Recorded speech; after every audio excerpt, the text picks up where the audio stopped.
महत्वाची, त्याच्यापेक्षा काहीच महत्वाचं नाही. ती म्हणजे सद्गुरु निष्ठा आणि सत्संग.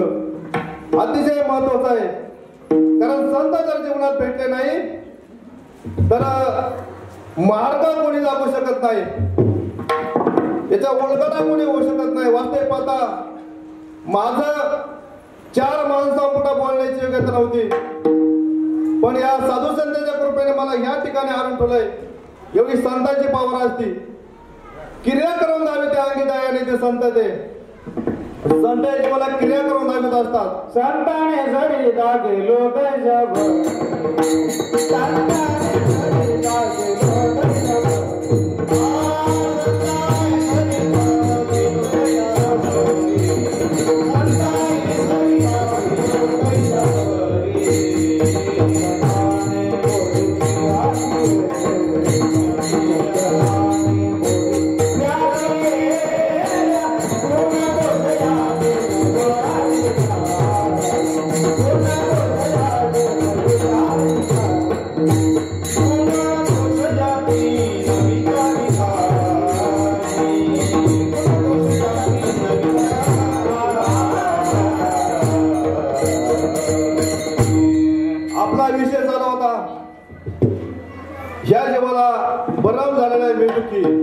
वास्तविक हा जीव दुःखी नाही, हे जीवाला झालाय भ्रम.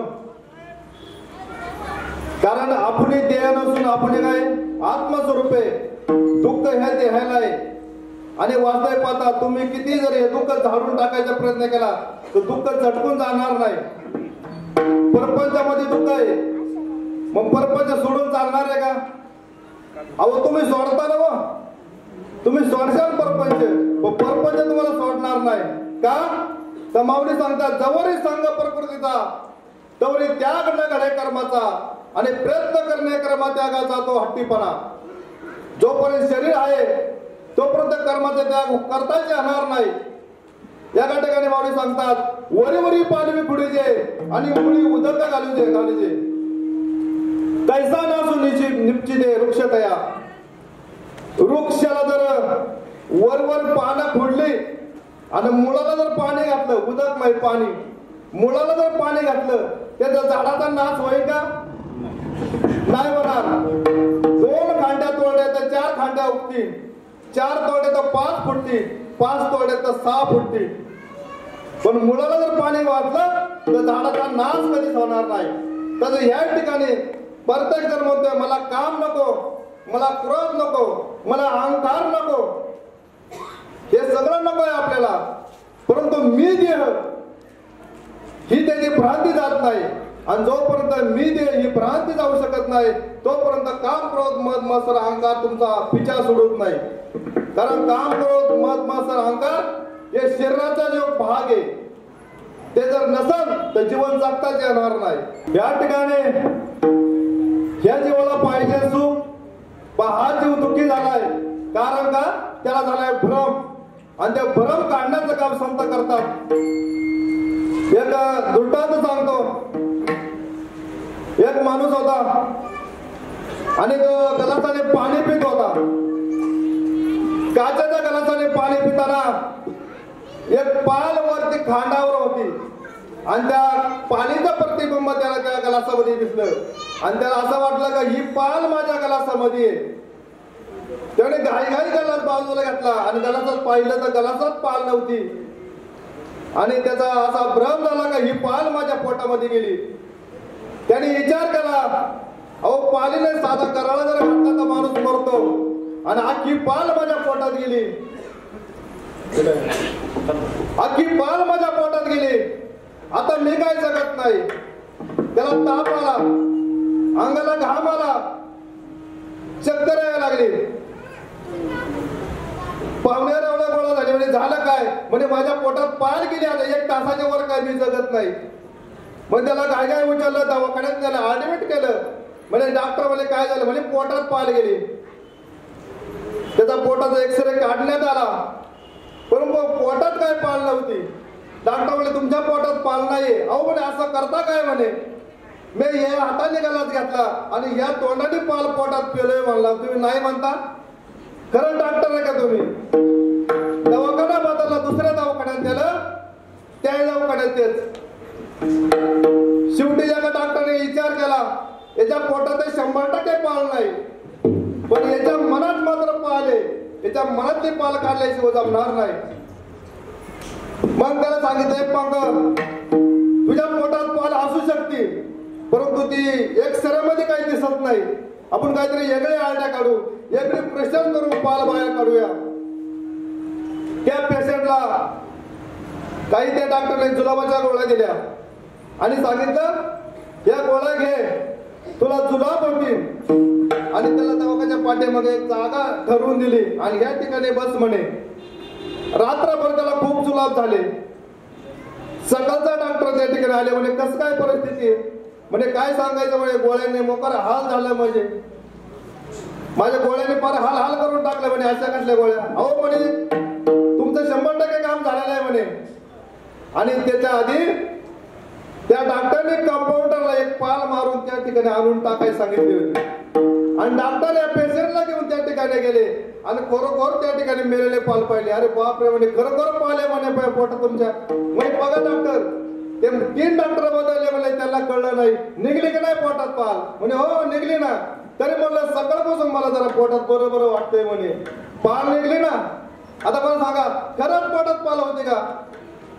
नव्हती. त्याला भ्रम झालता. तसं ह्या जीवाला फक्त भ्रम झालाय. वास्तविक पाहता परमार्थ करणं खूप सोपं आहे. पोट भरणं अवघड आहे. आपण सांगतात पोट भरणं अवघड आहे.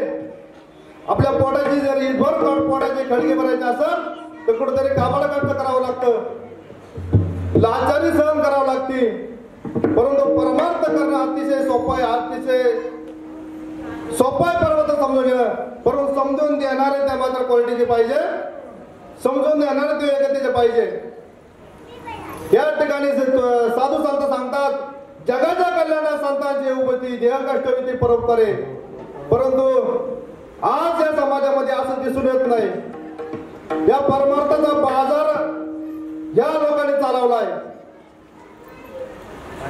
मला सांगा, कीर्तन साधू संतांनी हाडाचं गाणे रक्ताचं पाणी केलं आणि एवढे मोठे ग्रंथ लिहून ठेवले समाजाच्या कल्याणासाठी. मग आज मात्र काय चाललंय? अभंग साधू संतांचे अभंग पोट भरण्यास साधन आहे का? नाही. परंतु याचा बाजार आहे साधू संत समाजाचे कीर्तनकाराने करून टाकलाय. मला एकच सांगायचंय, जर तुम्हाला सुखी व्हायचं असेल, तुम्हाला जर सुख पाहिजे नसेल, तुम्हाला खराच परमार्थ करायचा असेल, तर तुम्हाला योग्य गुरु, योग्य सद्गुरू निवडावं लागेल. आणि त्या योग्य सद्गुरूला, त्या महात्म्याला शरण जावं लागेल. आणि अशा परंपरेच्या जर महात्म्याला जर शरण गेलं तर ते महात्मा काय करतात? आपल्याला ओळख करून देतात. तू देव नसून तू आत्मस्वरूप आहे. या तत्वमसी वाक्याच्या बोधाची ओळख करून देतात. आणि एकदा का त्या तत्वमसी वाक्याचा बोध आपल्याला ठरला त्या साधकाला मी देव नसून मी आत्मस्वरूप आहे. जन्माना ऐसे केली,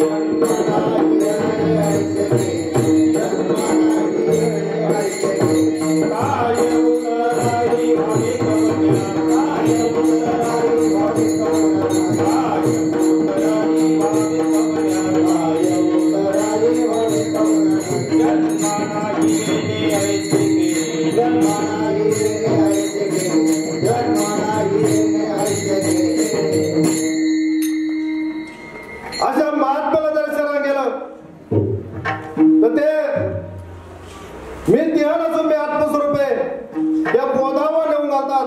आणि एकदा का त्या साधकाला तो बोध टाकला का मी देह नाही, मी आत्मस्वरूप आहे. पण मला सांगा, ह्यो देहापूर्ण आहे, मग या देहाची हेळसांड करायची का? याची काळजी घ्यायची नाही का? घ्यायची काळजी, पण कशी? एक दृष्टांत सांगतो. आपण भाड्याच्या घरामध्ये राहतो, भाड्याच्या घरामध्ये, आणि महिन्याला त्या घराचं भाडं देतो. मग ते घर पडलं तर बांधितो का? नाही बांधित. परंतु आपलं घर नाही म्हणून आपण त्याला असं खराब करतो का? आणि त्याला वरकडे ओढणे किंवा कुठेतरी तोडणे करतो का? नाही. त्या घराची गरजेपुरतं आपण डागडुगी करीत असतो. आणि त्या घरावर आपण आसक्त होत नव्हतो. हे माझं घर आहे, हे घर माझं आहे, ही आपल्याला त्याच्यावर काहीच आसक्ती नसती. म्हणून या ठिकाणी साधू संत या जीवाला बोध करून देतात, तू देणं सुद्धा आत्मस्वरूपे.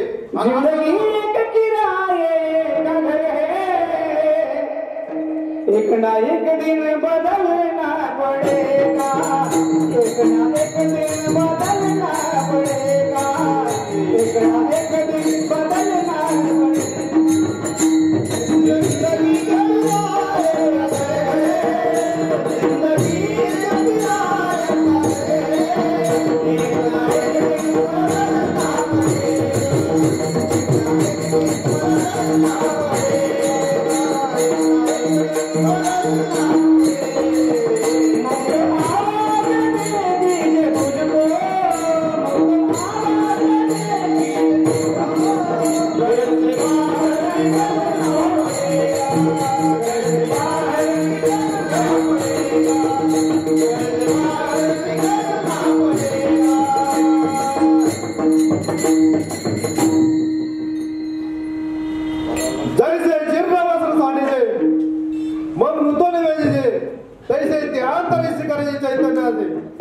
ज्ञानेश्वर महाराज म्हणतात, जसं हा देह, जसं आत्मा देह बनत असतो, जसं शरीरावर आपले कपडे घालतो आणि ते कपडे जुने झाल्यानंतर आपण फेकून देतो, नवीन कपडे परिधान करतो, तसा आत्मा शरीर बदलत असतो.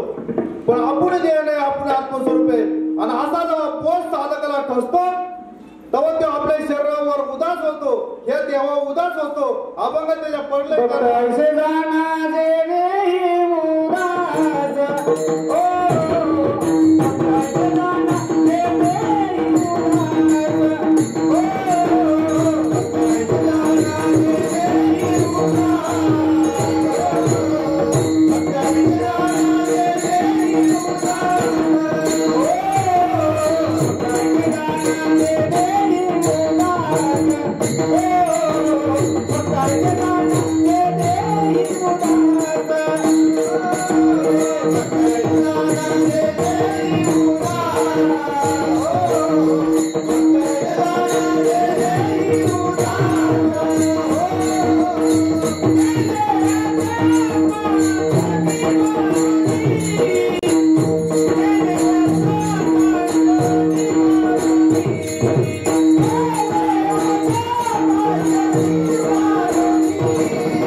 किती आणि किती वायू फजित.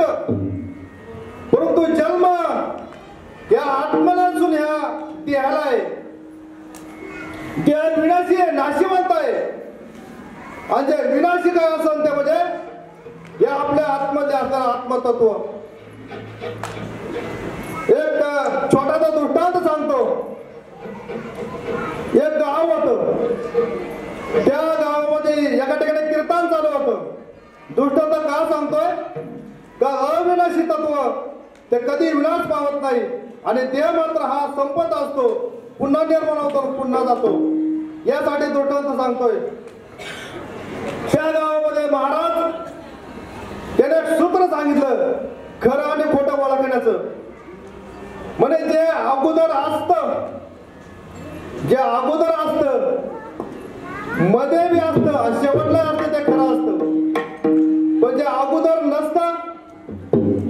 मध्येच दिसतं आणि शेवटला नसतं ते खोटं असतं.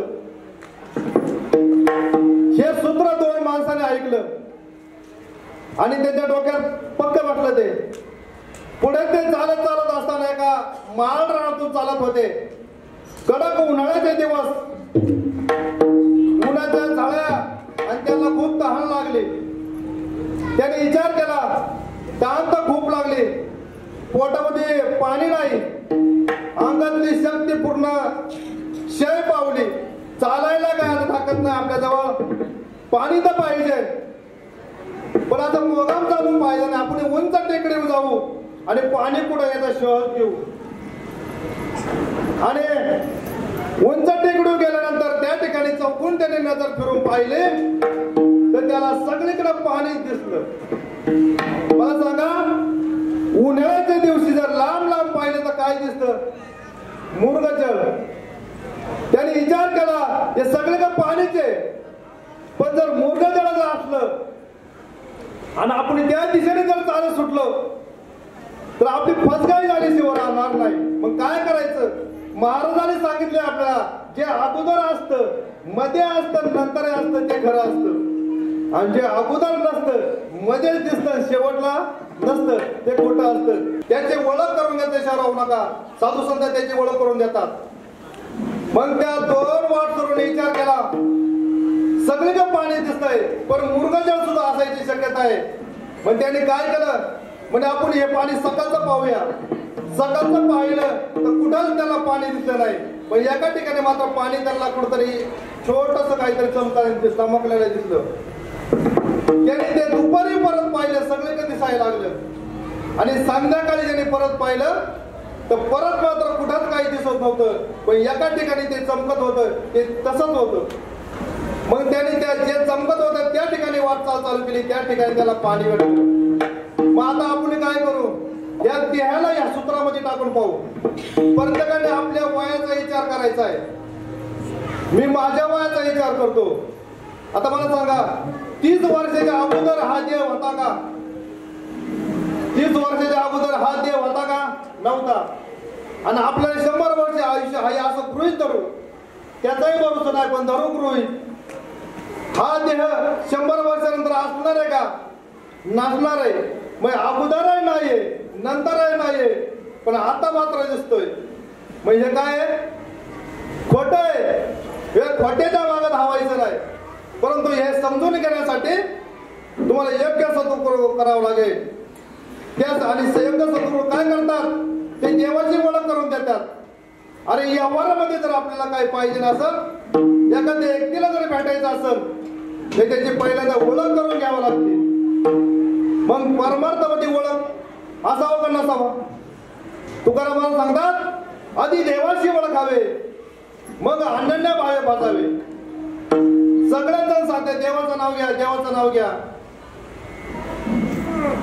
परंतु देवाला एका ठिकाणी सांगतात, देवा नाही नाव, देवा नाही गाव, आणि देवा नाही ठाव कुठे काही. मग योग अभंग म्हणतोय देवाचं नाव घ्या, योग म्हणतोय देवाला नावच नाही. मग मेळ बसायचा कसा? एका ठिकाणी सांगतात सुख पाहिजे असेल तर पंढरपूरला जा, आणि दुसऱ्या अभंगात सांगतात सुख माझ्या जवळ आहे, कुठे जायची गरज नाही. मग कधी वेळ बसेल? परंपरेचे सद्गुरू, योग्य सद्गुरू जर जीवनात भेटला तर ह्या गोष्टीचा अवलोकन झाल्याशिवाय राहणार नाही. पण इथं काय चाललंय? आंधळा दळेचा पुत्र फेटकात अशी गंमत चालू आहे. मला सांगा, लहान मुलगी आणि ती मुलगी लाडकी होती खूप, घरच्यांची लाडकी एक होती एक, आणि त्या घरी ते महाराज आले. आता ते महाराज नव्हते, ते म्हणजे स्वतःला महाराज म्हणून घेत होते. म्हणजे महाराज या या बसा बसा, म्हणे तुमचा आदर सत्कार सगळं झालं पद्धतशीर. आणि म्हणे ही आमची एकोणती एक लाडकी मुलगी आहे, या मुलीला काहीतरी सांगा समजून, नाही का, 2 परमार्थाच्या गोष्टी सांगा, बरं होईल जरा. मग त्या महाराजांनी त्या मुलीला सांगायला सुरुवात केली, बाई हे बघ, मी तुला महत्वाची गोष्ट सांगतोय, फक्त ध्यानात ठेव. म्हणे काय? म्हणजे पती हा परमेश्वर असतो, त्याची सेवा कर, त्याच्या शब्दाबाहेर जाऊ नको. म्हणजे सत्य अनुसया किती महान परदेवता होती. तिच्या पतिवर्तेच्या जोरावर तिन्ही देवी लहान लहान बाळे झालते. असे अनेक पतिवर्तांना त्याला पुरावे देऊन त्याला समजून सांगितलं. तास 2 तास त्या महात्म्याने त्या महाराजाने त्या मुलीला समजून सांगितलं. आणि शेवटला म्हणलं, बाळा तुला कळलं का? ती मुलगी म्हणले, महाराज मला काहीच कळलं नाही. महाराज म्हणले, काय मोठं मुलगी, एवढं समजून सांगून या मुलीला कळत नाही, काय मोठं आहे मला सांगा. खरंच ती मुलगी मोठं होती का महाराज मुलगीला होता? आधी त्या मुलीला काय करावं लागत होतं? त्या मुलीचं लग्न करावं लागत होतं, तिला सांगावं लागत होतं हा पती तुझा, आणि मग तिला पात्यावर त्याचा धर्म समजून सांगावं लागत होता. आणि मग तिच्यामध्ये एक अशी पॉवर निर्माण झाली असती. आपणासारखे एखादी ती तात्काळ नाही काळे वेळ करायला लागेल. पण या ठिकाणी फक्त सांगतात, जे देवाचं नाव करा देवाचे भक्ती, जे देवाचं नाव करा भक्ती. पण कुठेच मेळ बसत नाही. आणि त्यासाठी अनुभवी संतांना शरण जाणं गरजेचं आहे. अनुभवी आणि अनुभवी संत काय करतात? अनुभव आला अंगात, तो हे जगात येत असे. एक नदी होती, त्या नदीला भरपूर असा पूर आलता. आणि एक मारवाडी होता, त्या मारवाड्याला नदीच्या पलीकडे जायचं होतं. परंतु पलीकडे जायचं त्याचं काही साधन नव्हतं, त्याला पोहता येत नव्हतं. आणि त्याने एका गायडन्स करणारा ते नदीच्या कडेला ते बरेच जण बसले होते. गायडन्स करणारे, असं परमत करा, तसं करा, असा आवाज काढा, तसा आवाज काढा. आणि मग त्याने सांगितलं, बाबा मला या नदीच्या पलीकडे जायचंय, कसं जावं? जाणं तर खूप गरजेचं आहे. तळमळ होती त्याच्याजवळ, विचाराजवळ खूप तळमळ होती, जायचंय पण कसं जावा? त्याने सांगितलं, हे काम कर, इथून 10 फूट पुढे जा, 50 फूट इकडे जा, 100 फूट पुढे जा, आणि सरळ जा म्हणे, काहीच अडचण येणार नाही, तू सरळ जाणार म्हणे. म्हणजे ठीक आहे जातो. पण त्याने म्हणे काय काठी का? अहो म्हणे मी जलमतात लांगडा आहे म्हणे. म्हणे असं? मग याने विचार करायचा, जो जलमतात लांगडा आहे तो नदीतून पलीकडे जायलाच कसा? मग त्याला विचारा, तुम्ही गेलते का? म्हणे नाही, काही समजत नाही म्हणे, पायीत नाही म्हणे, पोहायचं काय समज? म्हणे सांगता ये 100% खरं म्हणे, तुम्ही बिंदास जा. पण तो वाट करून मात्र सुज्ञ होता, त्याने त्यावर विश्वास नाही ठेवला. दुसऱ्या जणाला विचारला, त्यांनी तसेच वाकड्या तिकडे सल्ले दिले. निराश झाला, हताश झाला आणि एका जागेत जाऊन बसला. पण ऐशी कळवळायची जाती तर तिला अभावने प्रती असा एक जण महात्मा त्या ठिकाणी आला. त्याच्या पाठीवर हात ठरवला, म्हणा बाबा काय झालं? म्हणे काय करावं म्हणे, नदीला पूर आलाय, नदीच्या पलीकडे जायचंय म्हणे, तिकडे गेल्याशिवाय गत्यंतर नाही. पण मला तर काही मार्ग सांगाय कोणी तयार नाही. सांगतात तर ते लांबून लांबूनच मला सल्ले देतात, मला काही कळत नाही. म्हणे घाबरू नको तू, खूप सोपं आहे म्हणे. म्हणे कसं जायचं? माझ्या मागे ये म्हणे. आणि मग त्या महात्म्याने धोतर खावलं, अंगातला शर्ट काढा, डोक्याला गुंडाळला आणि नदीत उडी टाकली आणि याच्या हाताला धरून पलीकडे नेलं. असे महात्मे असतात, क्रिया करून जावी त्या नदी संत. ते मला सांगा, संतांसारखं बनायचं का वागायचं? संतांसारखं बनायचं का वागायचं? तर संतांसारखं बनायचं असतं, वागायचं नसतं. आणि आज काय चाललंय? संतांसारखं वागायचा प्रयत्न करतात. म्हणून मग मध्येच काहीतरी बातम्या ऐकू येते का ह्या महाराजांनी असं कसं काय केलं, हे असं कसं झालं? याचं कारण तो संत बनला नव्हता, संतांसारखा वागत होता. एका गावामध्ये मोठा आखाडा होता, कुस्त्यांचा आखाडा. आणि त्या आखाड्यामध्ये खूप लांब लांबचे हिंद केसरी नावाजलेले पैलवान त्या ठिकाणी आले. आणि योग असा अगरबत्तीचा लुकडा माणूस होता. त्याने पैलवान पाहिले आणि त्या पैलवानावर तो मोहित झाला.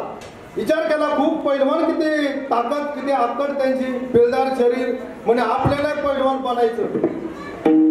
पण माहित काय नाही पैलवान कसं बनायचं काहीच माहिती नाही.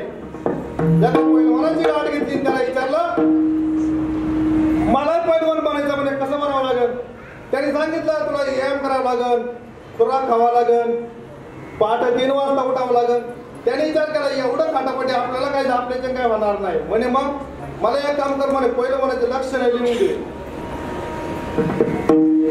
आता त्या पैलवानाने काय केलं सगळी लक्षणं लिहून दिली. पैलवान मोजका बोलतो पण त्याच्या बोलण्यात वजन असतं. पैलवान सहज बोजा उठलितो. पैलवानाच्या बोलण्यात वजन असतं. 10 माणसं पुढून चालून आले त्याने एक शब्द जर टाकला पॉवरफुल तर 10 माणसं मागं सारायची ताकद त्याच्यामध्ये असते. अशी काही लक्षणं लिहून दिली आणि त्या तुकडा माणूस होता अगरबत्ती छाप त्यांनी सगळी लक्षणं पाठ करून घेतली आणि तसाच वागायला सुरुवात केला. थोड्या दिवस त्याची नक्कल चालली हो समाजामध्ये थोड्या दिवस चाललं ते. पण काय म्हणते ना ठाकाला ठग जरी भेटला मग मात्र त्याची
वास्तविक पाहता आपल्याला हा मनुष्य जन्म खूप कष्टाने भेटलेला आहे. सहज असं हा मनुष्य जन्म आपल्याला भेटलेला आहे आणि एकदा का हा जन्म गेला पुन्हा हा जन्म भेटेल याची काही गॅरंटी नाही. किती याला जन्म होईल किती वाई पोचीत म्हणून ह्या जन्मातच भगवंताची ओळख करणं गरजेचं आहे.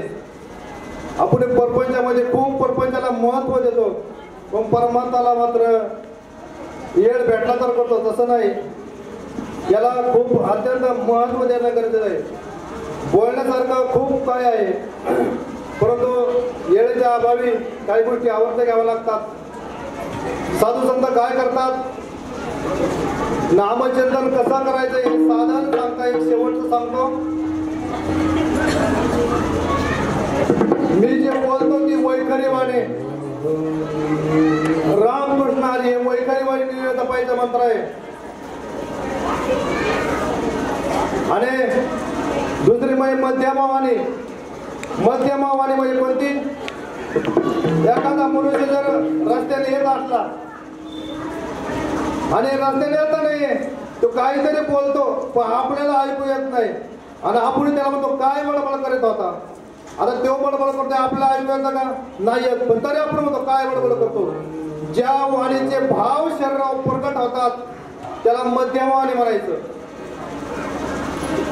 आणि पश्चात्य वाणी म्हणजे कोणते कंठ आले ना मुख आले ना जीवच मरे ना राम राम हमारा जप करे आम बैठे आराम. याला पसंतीवाणी म्हणायचं. पसंतीवाणीचे भाव कोणत्याही प्रकारे शरीरावर उमटत नाही. आपल्या पूर्वजाचं नाम हे पसंतीवाणीने करायचं असतं. आजी आजी शांत आणि बसा आजी. पसंतीवाणीनं पलीकडे हा आजी आजी पांढऱ्या साडीवाल्या चष्म्यावाल्या हा शांत शांत शांत. पूर्वजाचं चिंतन खूप महत्वाचं आहे. शेवटचं सांगतो. पसंतीवाणीने चिंतन करीत असताना आपल्याला परवानी खोलायची असते. परवानी सगळ्यांजवळ नसते, ती साधू संतांजवळ असते, ती खोलायची असते. आणि एकदा कधी खोलायची. शेवट मी आपटून घेतो लवकरच. शेवटचा मुद्दा सांगतो. परवानी खोलायची असते. परवानी खोलल्यानंतर काय होतं? तुकाराम महाराज सांगतात, माझी मन झाली अनावर वाचा, छंद ह्या नामाचा घेतला असे. एकदा तुकाराम महाराजांची ख्याती काशीच्या पंडिताला कळली.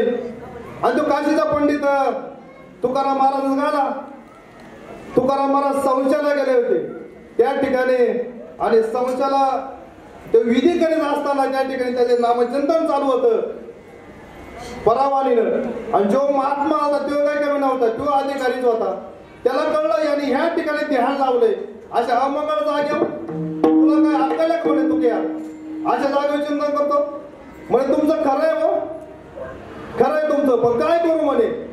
जीवाला लागला चटका, हा प्रपंच अवघा लटका, जीवाला लागला चटका.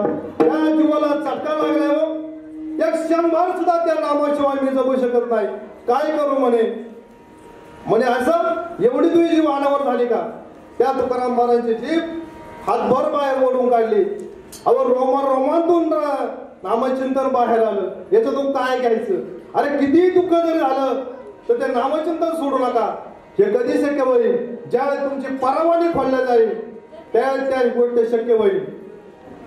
मला सांगा, श्रीकृष्ण भगवंत सांगतात, जो शेवटच्या क्षणाला माझं नामचिंतन करील तो मला जेवून पोचल.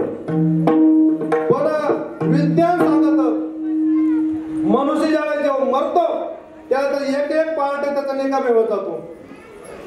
एखादा म्हातारा वयोवृद्ध माणूस ज्यावेळेस शेव पडतो, मृत्यूच्या दारात जातो, काही क्षणाने तो मारणारे त्यावेळेस अनेक पाहुणे रवळ्या जमतात. आणि जमल्यानंतर मग काय करतात? मोठ्याने बोलतात, बाबा मी आलोय माझ्या गप्पा. बाबा एक नाही 2 नाही, कान गेले, कान बाहेर झाले. नंतर काय करतात? बाबा माझ्या गप्पा मी आलोय. बाबा डोळं वाशील पण बाबा काही पाहत नाही म्हणजे डोळे गेले. नंतर बाबाला चिमटा घेतात. बाबा हू नाही, हा नाही, श्वास चालू परशिज्ञान हे सुद्धा गेलं. विज्ञान सांगत माणूस मरताक्षणी त्याचा एक एक पार्ट निकामी होत असतो. बुद्धी सुद्धा त्याची काम करायचं सोडून देते. मग अशा क्षणाला, अशा शेवटच्या टप्प्यात त्याला कसं कळलं कामुडी देवाचं नाव घ्यायचं? मग त्यावेळेस त्याची ती परवानी खोलल्या जाईल. आणि ते परवानी खोलल्यानंतर त्या परवानीने चिंतन त्या ठिकाणी चालू होतं. मला वाटतं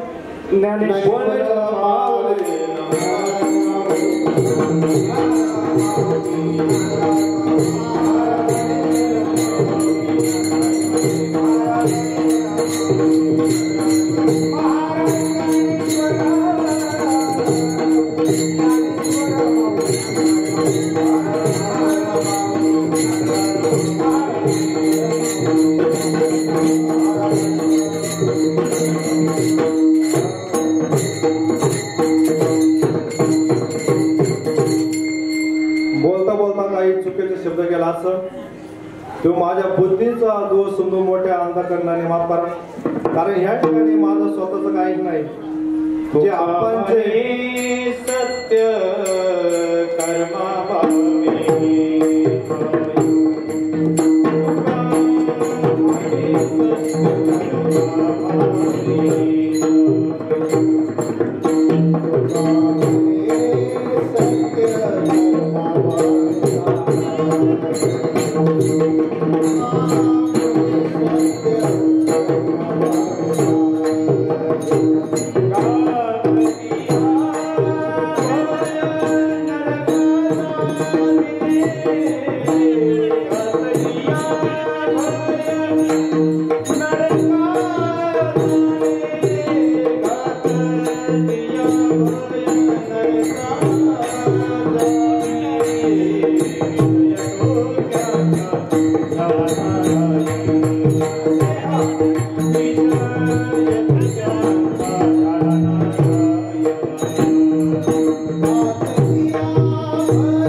गरा